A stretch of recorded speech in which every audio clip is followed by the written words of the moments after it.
Welcome once again to Public Sociology Live. We're approaching the end of this series of seminars where in the past few months we've been all over the world talking to public sociologists in India, Colombia, Spain, the Philippines, South Africa, Lebanon, France, and Brazil. And today we have our final guest in this series, Dr. Frances Fox Piven, who is joining us from New York, where she is a distinguished professor of sociology and political science at the Graduate Center at CUNY University of New York, where she's taught for the past 30 years. She's also served as a former president of the American Sociological Association.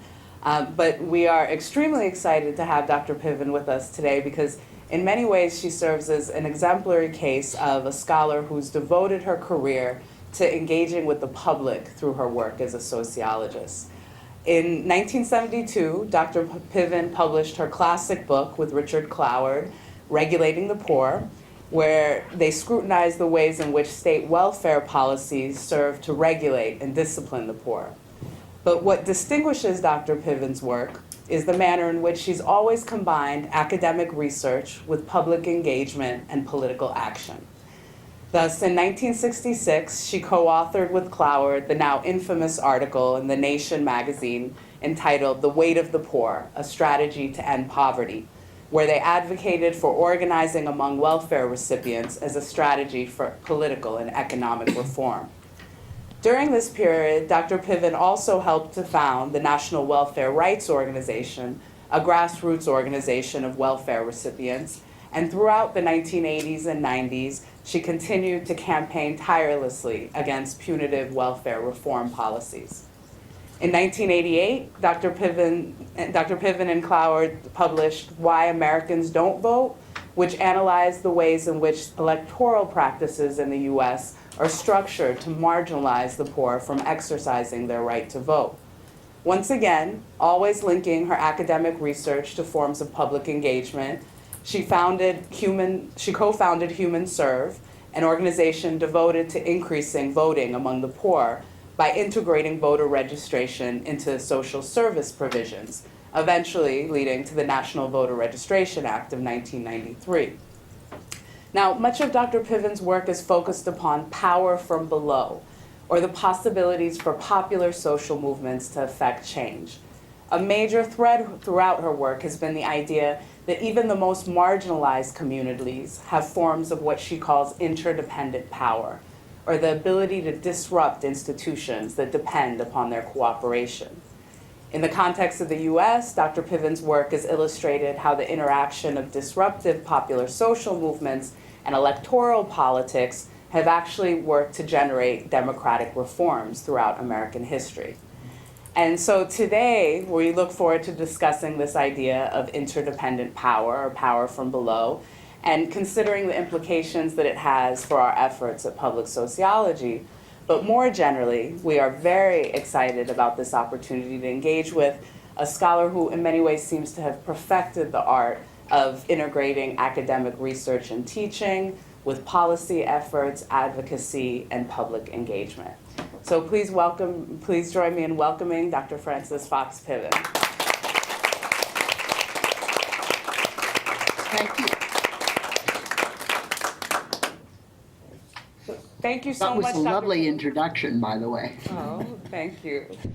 So, Dr. Piven, we hope that maybe, to give you maybe 10, 15 minutes to speak and lay out some of these ideas for us, after which our students have a whole range of questions that they want to pose for you. Okay, well, I'll try to speak only for 10 or 15 minutes. Your introduction framed exactly the right way, I think, that my preoccupation with interdependent power, sometimes I've called it disruptive power. But I'd like to begin perhaps by contrasting this kind of power, maybe it's a dimension of power, with the way we usually think about power. And most of us are Weberians when we think about power. We think about how is it that A is able to influence B against B's will. So A can make B do what A wants, not what B wants. How is it possible for one actor to make another actor conform to the interest or will of the first actor? And, there's a huge body of literature that essentially answers this question by listing resources. A has resources that can be deployed to make B do whatever A wants. So those resources could be personal attractiveness or powers of seduction or persuasion, but more likely those resources are categories of wealth, of economic resources, or categories of force. So what this accumulates to give us is a picture of power in a society which pretty much reflects and duplicates the actual hierarchies in a society. Well, in a way that makes sense, right? People who have resources of one kind can use them to get resources of another kind and to reproduce the hierarchies in which they are enmeshed. So this conception of power is not much challenged because it fits pretty much the way things work. If you've got an army, you'll get the money. If you got the money, you'll get the army. However, it isn't always the case that those who have force of arms, or those who have wealth, or those who have seductive beauty always prevail. Sometimes people who don't have these kinds of resources do prevail, at least for a while, or at least in particular areas of interest. So, sometimes the mob gets the grain. Sometimes unruly people win the vote. Sometimes they take over the Bastille. So how is it that sometimes people who don't have anything of what we usually call political resources nevertheless win something? They win relief, or they win unemployment benefits. And it's in the search to answer that question that we developed the idea of interdependent power. Interdependent power is really about the power that is created by social life, by society, by cooperation, by the multiple ways in which people have to combine and cooperate in order to produce social life. So if these systems of cooperation are central to social life, it follows that all the participants in the systems of cooperation have a kind of power because their contributions are necessary to keep those cooperative institutions moving, to keep them producing the grain or producing the automobiles or producing the students or producing the nannies that take care of the little kids and so forth. Well, if that's the case, if there is this other kind of power that is usually ignored, then it would seem that a lot of people, almost everybody, has power, because almost everybody is involved in some kind of cooperative exchanges with other people. And they can threaten to halt those exchanges by withdrawing cooperation. However, in the real world, not everybody has power. That would, if interdependent power was as consequential as I am suggesting, we would be much more egalitarian and much more democratic as societies. Moreover, it would seem that interdependent power would increase as societies become more complex, more fragile in their systems of interdependency, or put it another way, as the division of labor increases, everybody depends on each other more, so that interdependent power would become more cutting, more weighty. And that doesn't seem to be the case either. Societies seem to have not lost their tendency toward hierarchy. People at the bottom still suffer. People at the top are still brutal. So what's wrong with this theory?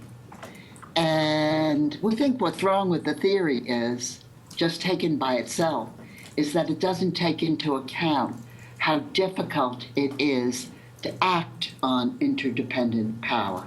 There are all of these constraints on using the power that you have in students in this class, on Michael Burroy, on the University of California, and God knows who else.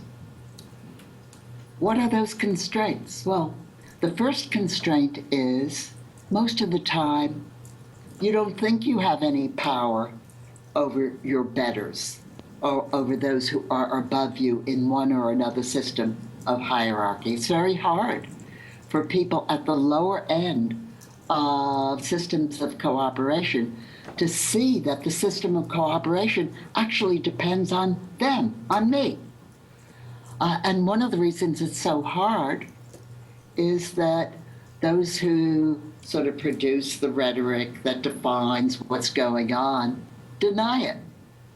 They say, we don't need you. We're going to produce the nice shirts you're wearing in Bangladesh. We can go anywhere. We don't depend on workers. Workers depend on us. They say that all the time, don't they? The workers depend on us investors. They depend on our capital, as if capital didn't depend on workers. Or the banks say, the lenders say that the debtors depend on us. It's true. Debtors do depend on lenders, but lenders depend on debtors. That's much harder for the debtors to see because they live within a world of cultural hierarchy. So that's one reason that it's so hard to activate interdependent power. But there are other reasons. Another reason is that it usually takes a lot of coordination. People have to act together. Because it's true that the boss doesn't need one automobile workers, he needs the whole labor force in his factory. And that means the whole labor force has to find a way to coordinate their action. And then there's still another reason, and that is that, well, most people are engaged in different systems of interdependent relations with different kinds of interdependent power. So that, for example, supposing workers in a factory do begin to see that the owner of the factory needs them, and do begin to develop a capacity to act together, a sense of solidarity, whatever that is. But there are other relationships that they also have, for example, with the mayor or the governor. The governor can call out the National Guard if they withdraw their cooperation in the system of production that is the factory. It might be the priest or the minister in the community who doesn't call out the National Guard, but he invokes the heavenly retribution that can be visited on those who are defiant, who refuse to cooperate. Or think about the difficulty of enduring after you interrupt a relationship. It can be wives rebelling against husbands, but how do they support themselves when they do that? How can they sustain their rebellion? How can workers sustain a strike? How can students sustain a strike when they don't get their grades at the end of the semester or the end of the year?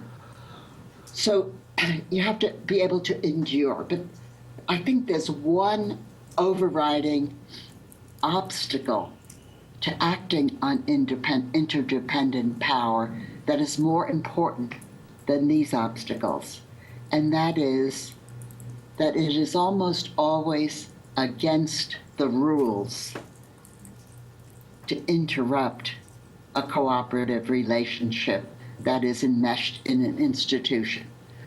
So that for a very long time, it was against the law for workers to combine or for workers to strike in the United States.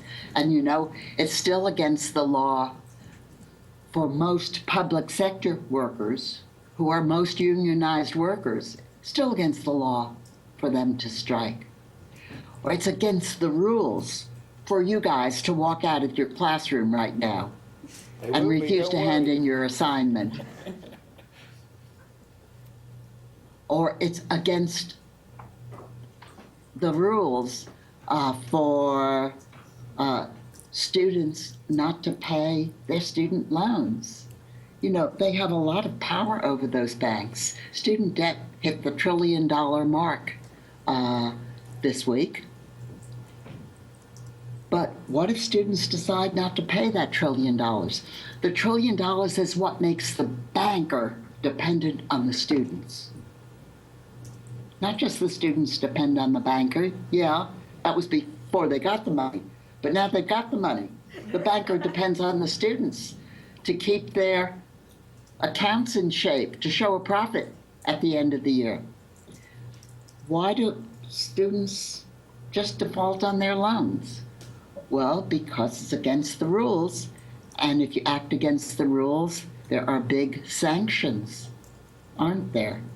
You're going to find your wages garnished, for example. You won't get any bankruptcy protection. So all the other reasons are important, I think.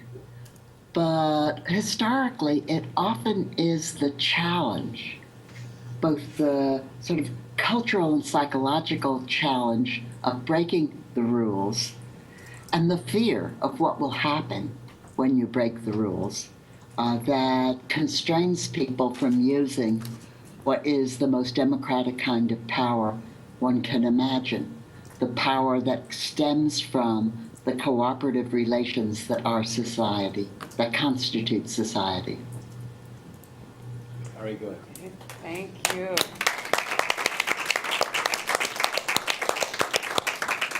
Wonderful. Thank you, Dr. Piven. So as I said, our students, we've been discussing your work for a couple of days now, and our students have a number of questions for you. So who would like to begin?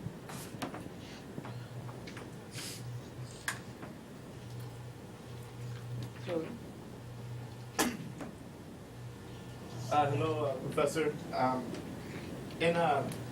In your essay address, at one point you mentioned that we must develop new strategies to attack the new interdependencies that are going on during this period of globalization. And I was just wondering, how do you think unions should change their strategies, or if you think they should change, or how they should attack these different interdependencies? Hopefully that's clear. Well, I think that the parties to interdependent relations are always changing their strategies. It's kind of like a dance. You do one kind of thing to restrain any withdrawal from the cooperative relationship, and I'll do another kind of thing. You try to scare me, I'll try to scare you. Right now, when we are, I think, on the cusp of another of those great protest movements in American history, I think it's beginning. It began with the occupations this fall. I think it will spread this spring, and it will include actions against the banks. Actions both in the form of reoccupations of foreclosed houses and actions in the form of resistance to repayment of student debt, maybe credit card debt as well. Right now, I think that here's some of the things that public sociologists could do. I think we need to figure out exactly how students can protect themselves against reprisals if they refuse to pay their debts? How can they protect themselves against having their wages garnished? How can we defend if the reoccupation of foreclosed homes grows in scale? How can we defend those houses that are occupied? How can we exert enough pressure so that the occupations become legal ownership? I think that there are real big strategy questions that confront us in any movement. And at the center of those strategy questions is how we can protect the kind of power that comes from refusal to cooperate at the bottom end of cooperative relationships. Okay. So next question. Vivian? My question is, in a related fashion, you say that one of the ways that the interdependent power works is to endure disruption, and how you said that affects some people in their wages, some people in their grades, some people in their relationships. And I was wondering what are some tactics that you think maybe we as students or we as public sociologists can sort of use to endure disruption? Well, the unionization meant that workers tried to pool their funds so as to support striking workers. And they also tried to reach out, for example, to local merchants so that the merchants would give credit to striking workers. That was an effort at endurance, enduring the suspension of the cooperative relationship. Defaulting on debt only would provoke the question of endurance if the lender succeeded in garnishing the earnings of the person who is defaulting. In the occupation of homes, we have to figure out how to provide services, how to reconnect utilities often, or if what we're doing is we are defending people who are occupying multifamily apartments in big cities, we have to figure out how to get the services running in those buildings. That's a big issue now in New York City, where there are several tenant struggles with predatory equity firms who have moved in on forms of housing that were until recently at least partially public, cooperative housing or housing that received public subsidies. Those subsidies ended, and private equity firms have tried to buy up those huge complexes of dwelling units in order to evict the tenants and get other tenants who would pay market level rentals, which in New York for $5,000 a month is not unusual. Now, some of those tenants have succeeded in messing up the plan. They have not moved, and the landlords, the new predatory equity landlords, had not succeeded in forcing them out. But once that stage is reached, the tenants have to figure out alternate ways of providing services to the building, heat and hot water, things like that. So, Dr. Piven, we have, the students had a range of questions about interdependent power, but also one of the things that we're interested in is, given this notion of interdependent power, what this means, it clearly has implications for social movements, for strategies, but what about its implications for sociology? And what what is this way of thinking about power and the power of the public? What kind of opportunities does that create for sociologists? And I know that that's something that you've spoken about and written about. So if maybe you could make that connection for us.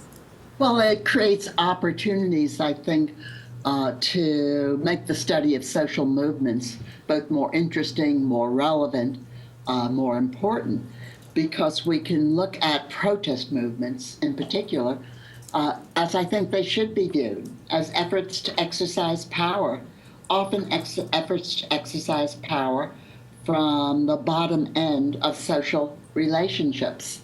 And if we begin to think about power as the result of interdependence, we can actually do what SEIU tried to do some years ago in its work on corporate research. They tried to map the relations between corporations and their suppliers, their investors, their customers, their workers.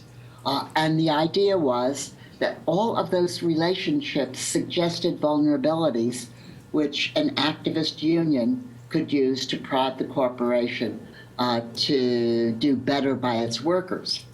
There was a little bit of a problem in that research because the workers were suddenly less important as activists than the investors, the suppliers, the customers, the PR people, and so on.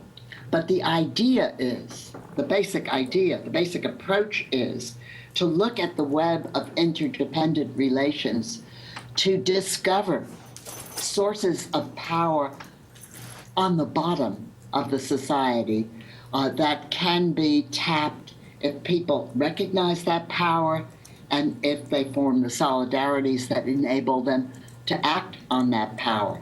I think it's a kind of discovery of power venture that I am recommending. And then when we discover the sources of power, we ought to work, not everybody has to do it, of course, we ought to work on the strategies to realize that power and to defend people against the sanctions that are associated with rule breaking, because the power can only be exercised typically by rule breaking.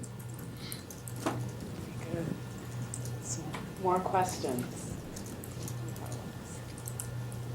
Andrew. Hi, so this class is kind of revolving around the idea of public sociology, and so we've read some of your work as a sociologist, and then we've also heard a lot about your activism. So I was wondering how you differentiate your work as a public sociologist from your work as an activist, or if you differentiate them at all. Well, they are different. I do my work as a public sociologist usually at a computer, preferably at home. I do my work as an activist sometimes at a computer, but often in the street or in a meeting, or could be just about anywhere. So they're different, but in that sense, you know, the sort of rhythm of the work is different. But I learn a lot, I am convinced, from maintaining at least a kind of direct and hands-on relationship to activist efforts, to social movement efforts. It's almost hard to be specific and explicit about what I learn, but the feel I get for things seems to me to be very, very important intellectually. And on the other hand, I think that what I read about and think about and try to figure out has everything to do with the contributions that I can make to activist efforts. That's what I try to contribute. Now, I think I'm part of the Michael Burawoy tribe of public sociologists. I consider myself one. But what I think makes me a public sociologist is not that I write op-eds or that I do television talk shows, although I may do those things. What makes me a public sociologist is that I try to deal with what I think are the most important political issues in our society, issues that have to do with extreme inequality, with suffering at the bottom and greed at the top, issues that have to do with the failures of American democracy. I don't think those are the only issues that one could deal with if one wanted to be a public sociologist, but I think that they are clearly issues that make me a public sociologist, particularly since when I think about those issues and try to work them out and try to develop strategies for acting on those issues, I publicize what I do as best I can. Actually, Dr. Piven, if I could follow up on Andrew's question, so as you're speaking about public sociology, about activism, in the U.S. at least, there definitely is a kind of dominance of academic professional sociology. And one of the ways that public sociology, or the idea of public sociology, is often criticized is with this kind of critique that it's a slippery slope into activism, and that becomes often a way of kind of, in a sense, delegitimizing efforts of sociological efforts that try to break the rules, so to speak, of professional sociology. And I know that you, in many ways, have very tirelessly kind of continued to do forms of political action and engagement with professional sociology. But in the course of your career, how have you dealt with that challenge? And what is your response to those kinds of criticisms? Well, mostly I ignore them.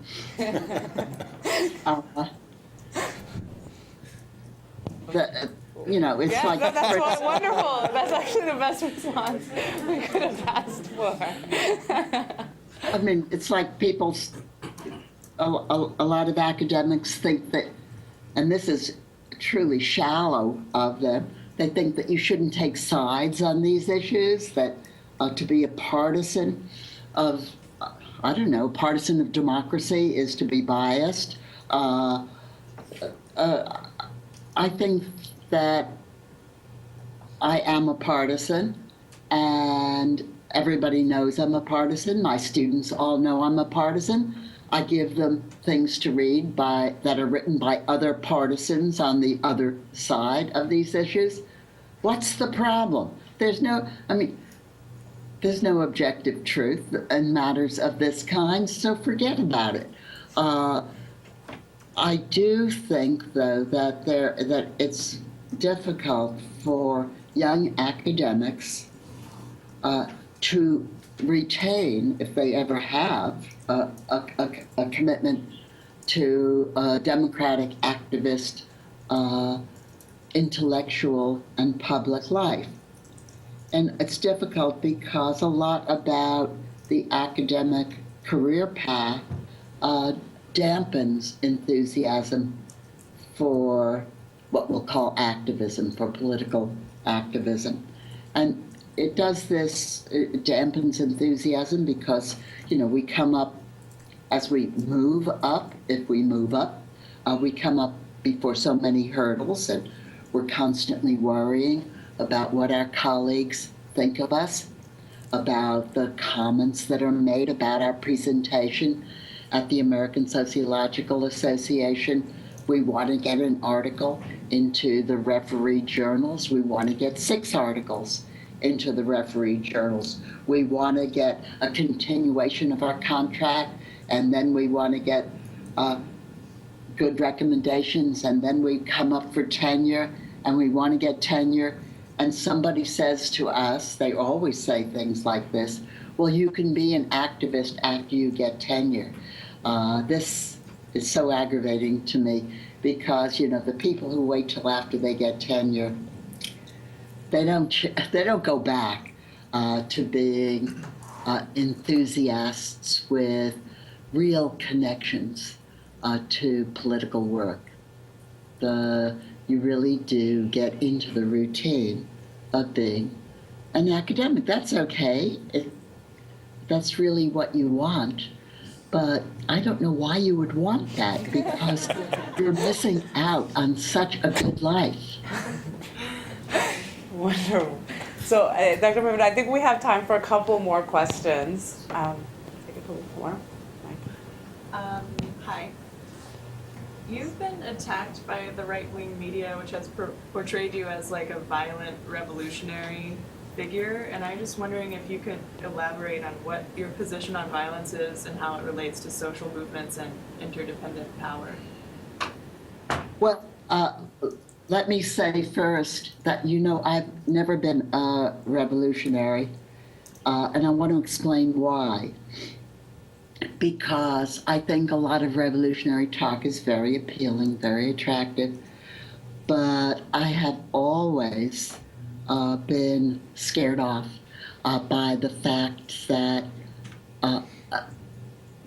the sort of revolutionary account ends when we topple the government and doesn't explain how we're going to then construct a more democratic, a more decent, a more humane society. So I worry that if we topple things, anything could happen. And, through a lot of history, what's happened when anything could happen was very horrible. So I'm not a revolutionary. I think that in American history can virtually be told as the history of surges of protest, which expand and then subside. And when they subside, we move into the default position of American politics, where basically business is dominant and democratic publics are satisfied with tribal and patriotic and patronage appeals. But those surges of protest have often involved violence. Yeah, of course they involve the violence of the authorities trying to stifle the protest.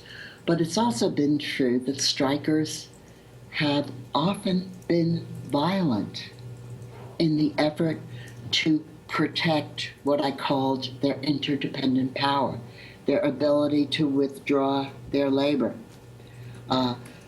So they have, we talk about picket lines these days as if they were simply informational.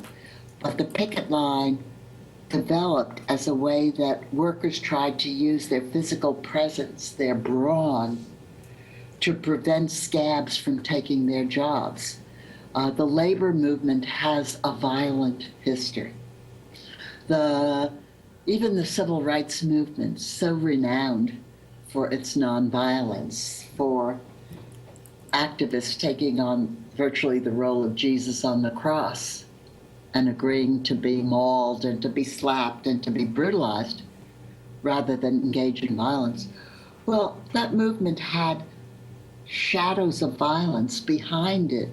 The Deacons for Defense, for example, was an organization of independent black farmers who armed themselves to protect the civil rights protesters.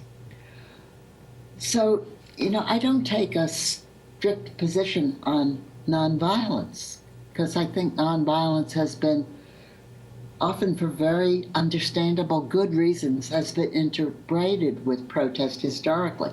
Nevertheless, I do think that violent tactics jeopardize support from the public that would otherwise be with the movement, because it is so easy to trash people who seem to be violent, even when the violence is as insignificant as breaking a window.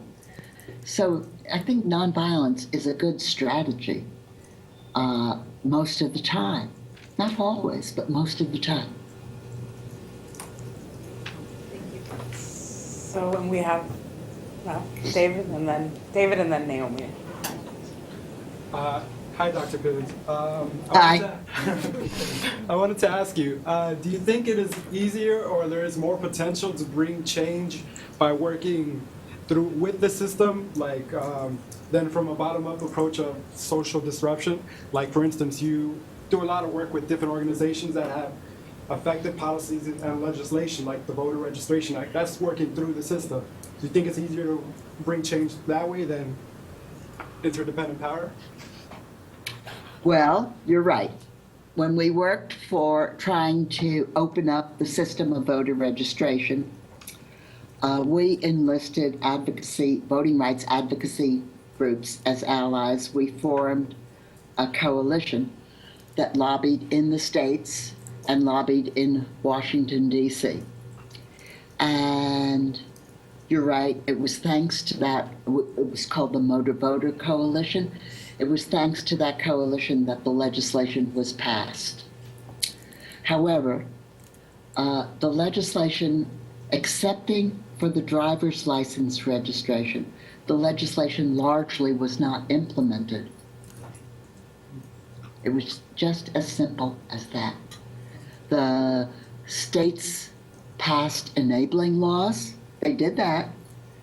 They even filled out the forms that were required by the federal government, reporting how many people had passed through the agencies that were required to register the people to whom they gave services. But the states had no shame.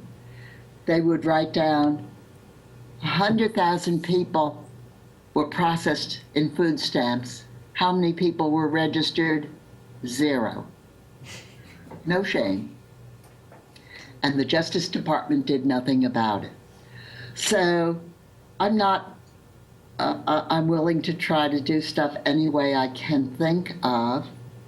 I'm certainly not hostile to voting rights advocacy groups or the groups that are trying to defend the food stamp program now.